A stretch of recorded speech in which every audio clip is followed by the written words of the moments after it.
it is such a positive thing when you are relaying it to somebody else in a positive light, when you're explaining those things in a really positive light, that it's actually rewiring your brain and helping you see it in a positive light. Like all of this is good. All of it. You talking to your children, you relaying it positively for you, for them.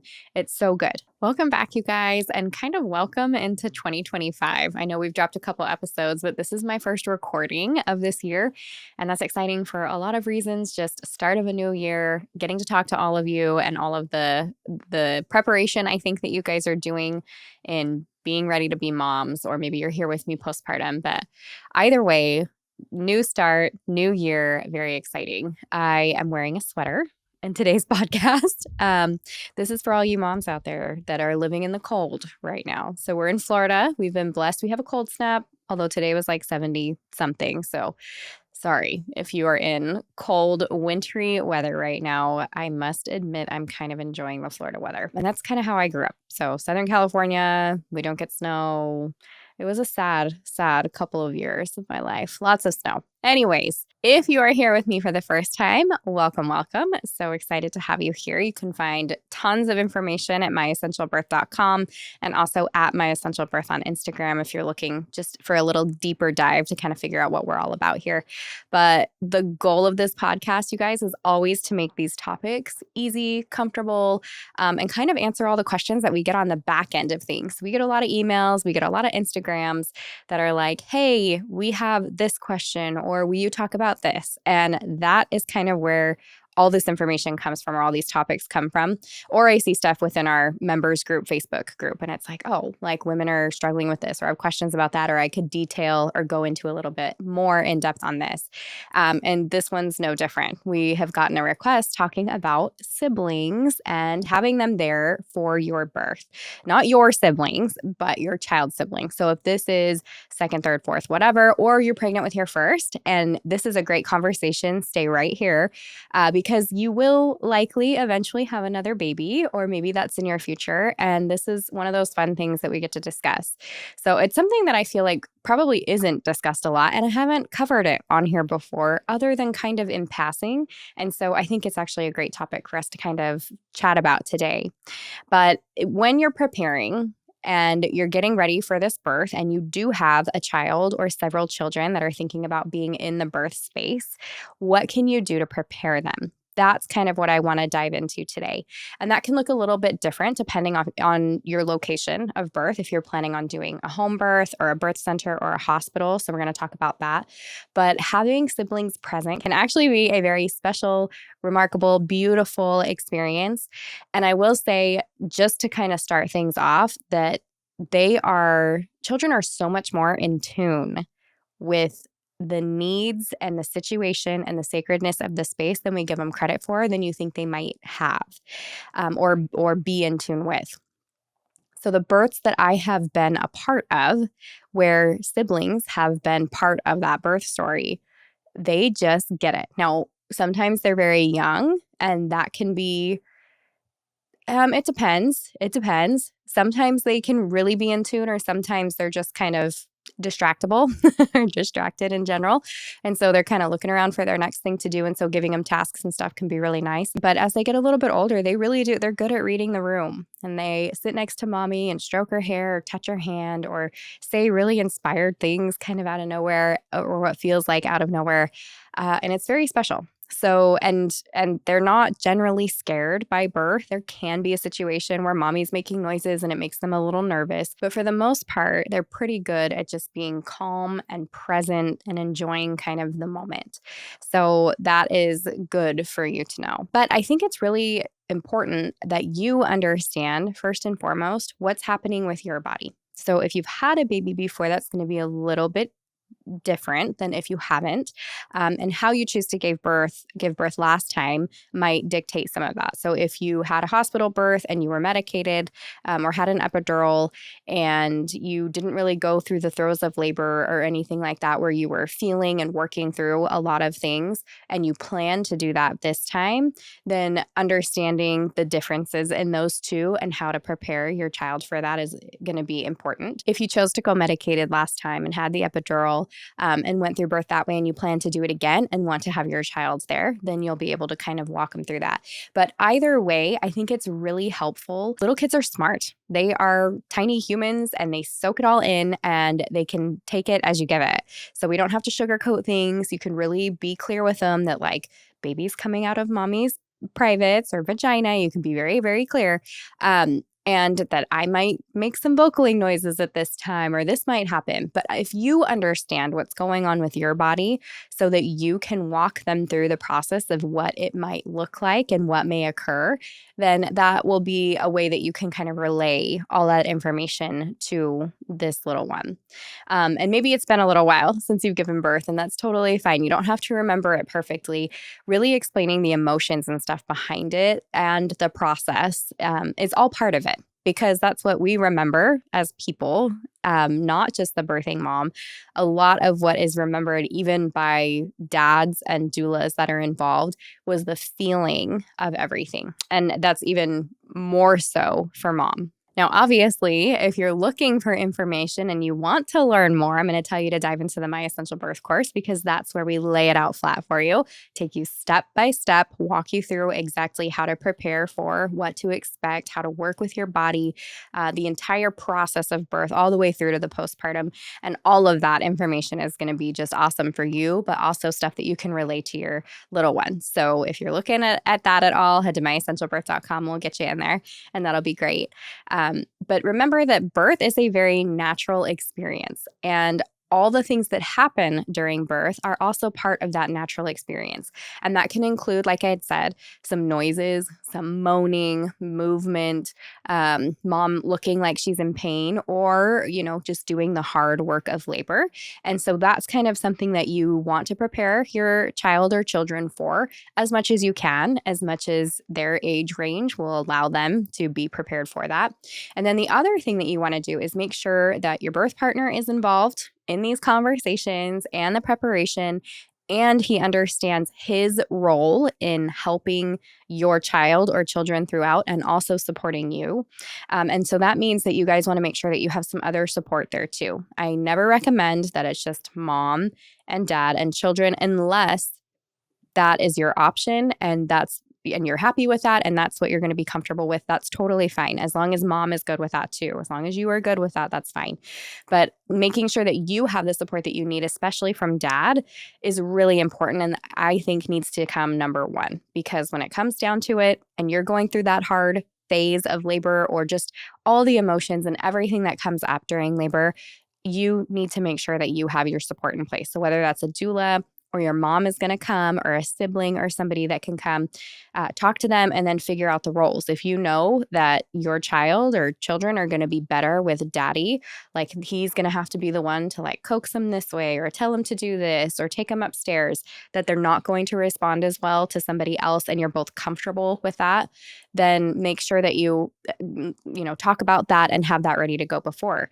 But if you can have somebody who can get to know your little one before, or already does, like a parent or sibling, then you can prepare them and say, hey, when things get tough, or when you need a snack, or you need to go for an outside walk and we're going to go to the park for a little bit or something like that, this person is going to take you, and that person understands that that's their job.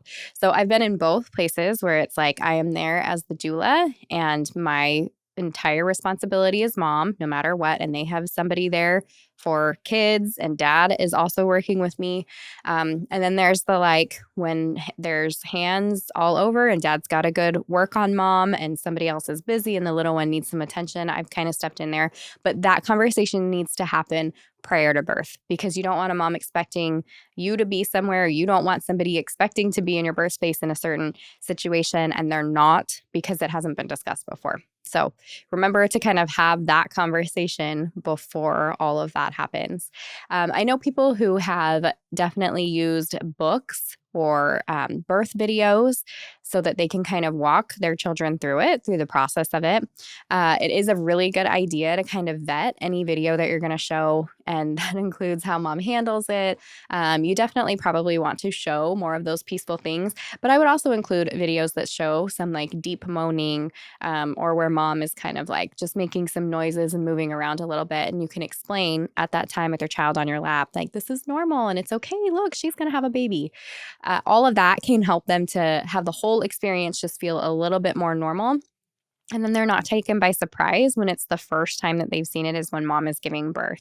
So those are, I think it's just a good jumping off point, and especially with some older kids to be able to say like, do you understand why she's making noises, and or walking them through like, this part is called transition and this is the hardest part for mommies, but look at how well she's doing and she's going to have her baby soon. And you just kind of like walk her through that. I actually think it can be quite therapeutic for you as you are envisioning your birth and you're envisioning the next step and what is going to be coming for you. It'll probably bring you to tears explaining all of it to your children, because you get to kind of walk through all of that. And it is such a positive thing when you are relaying it to somebody else in a positive light, when you're explaining those things in a really positive light, that it's actually rewiring your brain and helping you see it in a positive light. Like, all of this is good. All of it. You talking to your children, you relaying it positively for you, for them. It's so good. So, I mean, even if your child is not going to be at your birth, maybe do some of this. Maybe do it with your birth partner. Maybe practice it out loud. It is such a thing that when you like start to say these things out loud and you say them positively, that it actually helps to rewire your brain and bring it all in and make you feel positive about those things. So, and literally from the inside out, it is not just a mental thing. Like, your body will react to these things, how it feels about things. And that's true. Like when you get scared and everything tenses up, right? Or you hurt something and everything tenses up, or you have that like anxious feeling in your chest, and you can feel the different like sensations that happen. And then when you're calm and relaxed and how your body responds to that, or even in the way of emotions, when your husband says, I love you, like, how does that make you feel? Our bodies react to those kinds of things. So remember, it is all connected. There are books that are especially for younger ones that kind of explain birth in a safe, non-scary way. And so I think we're going to I have not read through these personally. So as I'm saying this, please know I have not vetted these, but I'm going to give you guys a couple of examples in the show notes that you can kind of go and click on and check them out for yourself. Read reviews, see what you think. We did not use these with our children, even though we did plan for them to be there, but they slept through it. And I don't know. I am probably not the best example of this. I was like, they're just going to be there and it's going to be great. I didn't do a lot of prep work. I wasn't really worried about it, but I do have pictures of like my oldest, which at the time was 4 years old, like when I was giving birth to my youngest, and he was helping to fill the birth pool, and he had tasks like he made sure that the little turtle, it was like a little turtle temperature monitor thing that was in the birth pool, that it stayed at this certain range and it never went red. It was always green. So things like that, I did involve them, but they ended up being asleep, which surprised me because in the middle of the night, I was making all kinds of noises and they just slept through it. So I also have, I know I've shared this before, but I have a very strong belief that whoever is meant to be in that birth space will be in that birth space.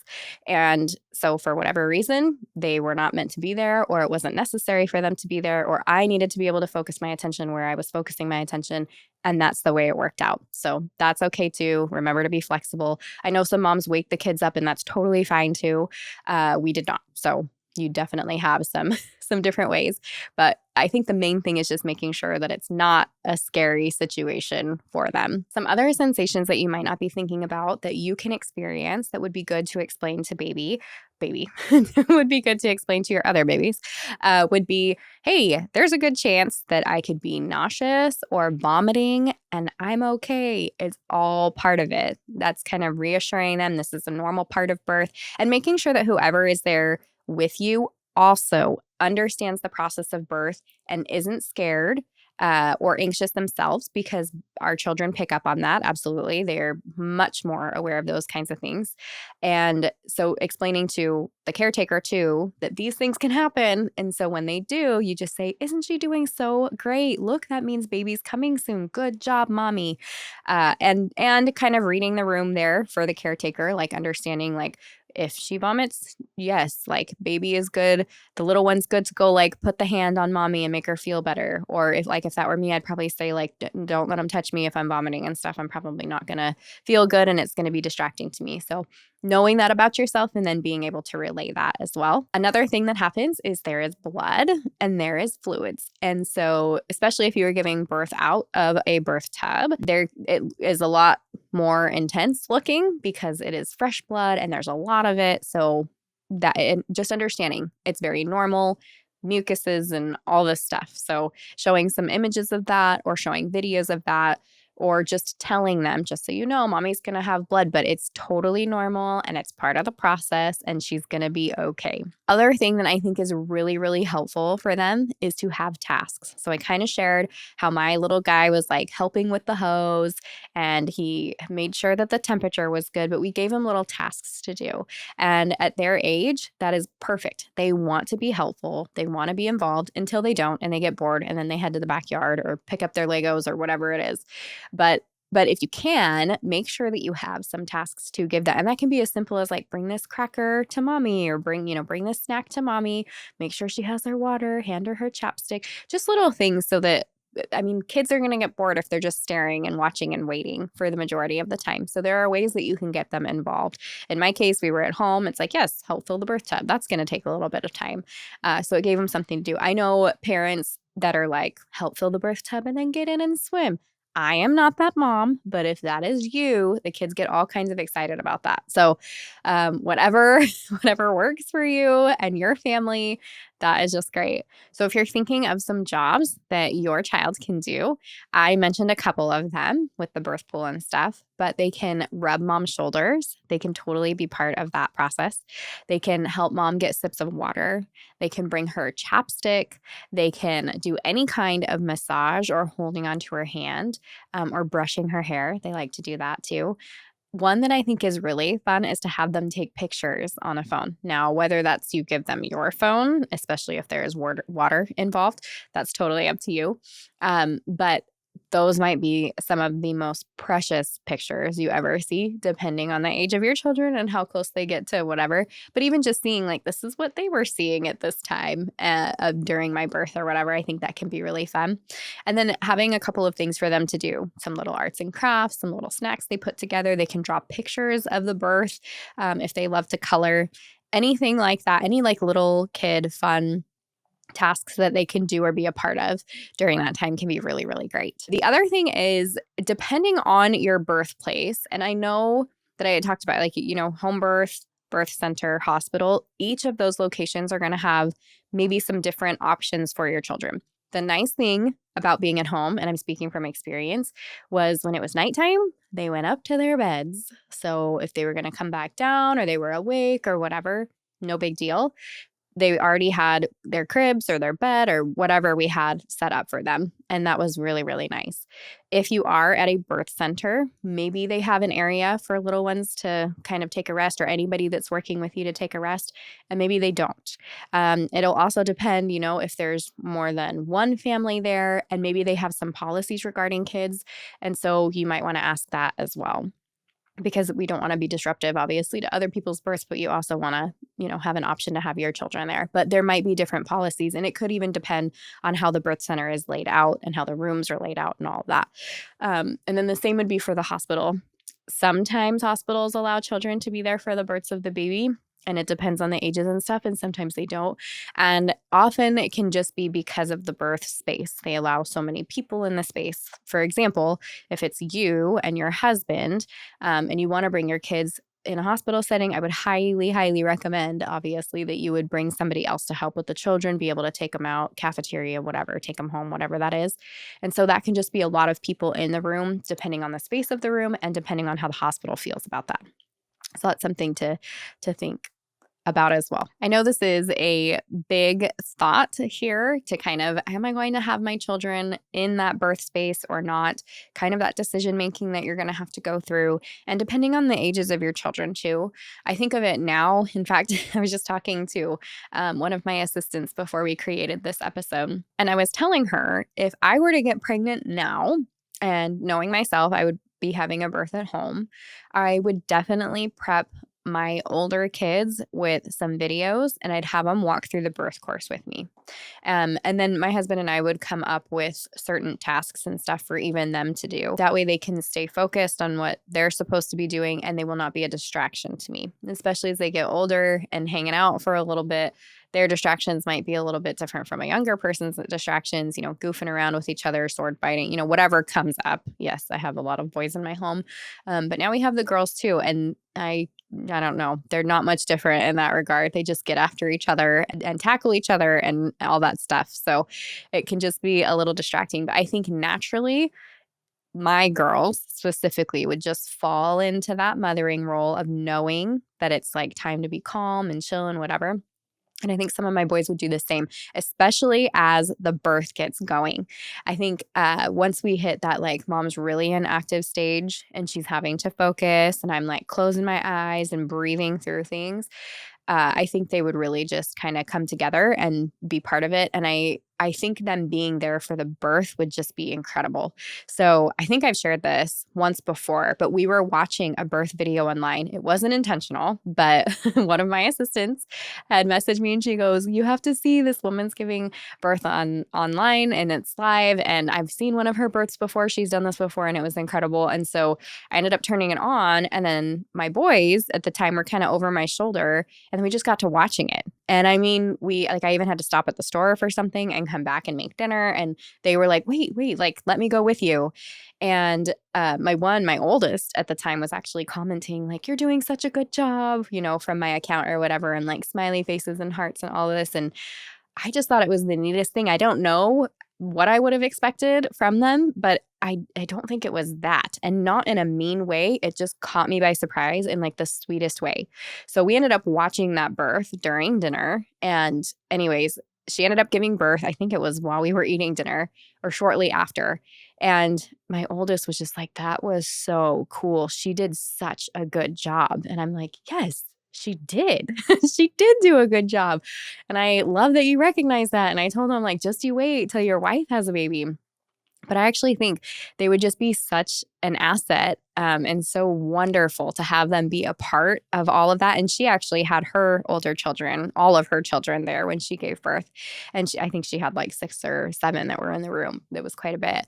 And I just think it's a wonderful thing. This is how birth used to be. Just for the record, children weren't necessarily excluded. They would have been in the room with mom. So it's not, I mean, it might be abnormal now, but it's not. It's not abnormal.